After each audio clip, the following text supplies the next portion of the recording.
Depuis la nuit des temps, l'astrologie a fasciné les anciens. Considérée comme une science, elle étudie les forces, les faiblesses et les talents naturels d'une personne, ainsi que des civilisations entières, dans le but de mieux se connaître et de maximiser son potentiel en suivant les moments opportuns. Si vous croyez en l'astrologie, c'est probablement parce que vous la voyez comme une science précise. Toute personne qui suit les mêmes principes arrive au même résultat. Cependant, si vous n'y croyez pas, c'est peut-être parce que vous avez vu des individus autrefois colériques ou toxiques apprendre à se maîtriser et à changer, sans avoir recours à l'astrologie. C'est aussi parce qu'attribuer à quelqu'un un signe zodiacal peut parfois créer une forme d'identification. La personne finit par se conformer à cette image, ce qui peut rendre un changement personnel plus difficile. Pour certains, dans certains contextes, l'astrologie permet de connaître le futur. Si le futur réserve des événements importants, ils seront heureux. Si le futur réserve des difficultés, ils en souffriront bien avant que ces événements n'arrivent. Que vous y croyez ou non, bienvenue sur notre chaîne.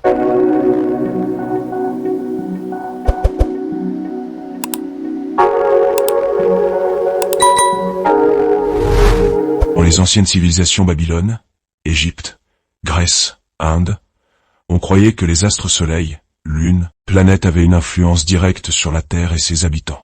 Scientifiquement parlant, les astrologues considèrent que chaque planète représente une énergie spécifique qui influence les traits de caractère, les émotions et les événements. Soleil symbolise l'ego, la vitalité. Lune est associée aux émotions, à l'intuition et à la vie intérieure. Mars représente l'énergie, l'action et la combativité. Vénus incarnait l'amour. Si une personne est née le 1er janvier 2025, elle appartient au signe astrologique du Capricorne. Voici les principales caractéristiques et comportements associés à ce signe. Élément en terre.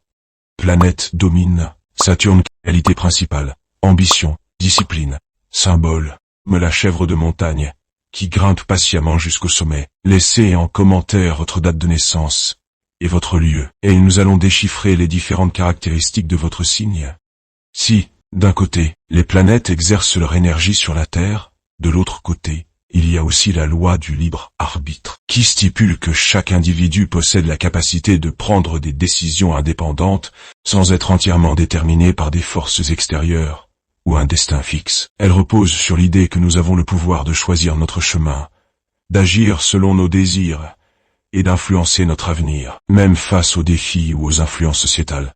Cette loi souligne l'importance de la responsabilité personnelle, car elle implique que nous sommes les architectes de nos vies, et que nos choix, bons ou mauvais, façonnent notre expérience. En essence, le libre arbitre nous offre la liberté de choisir, mais aussi la responsabilité des conséquences de ces choix. La question est, quelle loi prime entre la loi du libre arbitre et les forces que les planètes exercent sur nous? Pour faire simple, si mon signe astrologique me dit que j'aime la solitude, mais que je veux réussir avec les autres, comment puis-je minimiser l'impact de ces énergies astrales en utilisant la loi du libre arbitre? Bien que cela semble difficile et contradictoire, la première étape consiste à accepter qui vous êtes. Si votre signe vous pousse à rechercher la solitude, c'est parce que cela est bénéfique pour votre bien-être. La solitude vous permet de mieux réfléchir et de vous connecter à une conscience supérieure. La deuxième chose à comprendre est que, bien que la solitude soit bénéfique, il faut parfois s'efforcer de sortir de sa zone de confort. Puisque vous êtes venu au monde les mains vides, tout ce dont vous avez besoin se trouve entre les mains des autres, et il faut aller vers eux. La troisième chose à comprendre est que, si tu désires quelque chose, tout l'univers conspire à réaliser ton désir. Lorsqu'on est profondément déterminé à atteindre un objectif, les opportunités et des circonstances inattendues se présentent souvent pour nous aider à y parvenir. Cela suggère que notre énergie, notre volonté et notre intention ont le pouvoir d'attirer des ressources ou des situations favorables. C'est comme si l'univers se mettait en mouvement pour nous soutenir. Nous arrivons au terme de notre voyage sur les astres. Si cette vidéo vous a apporté quelque chose, veuillez nous soutenir en vous abonnant ou en laissant un j'aime. On vous donne rendez-vous au prochain épisode.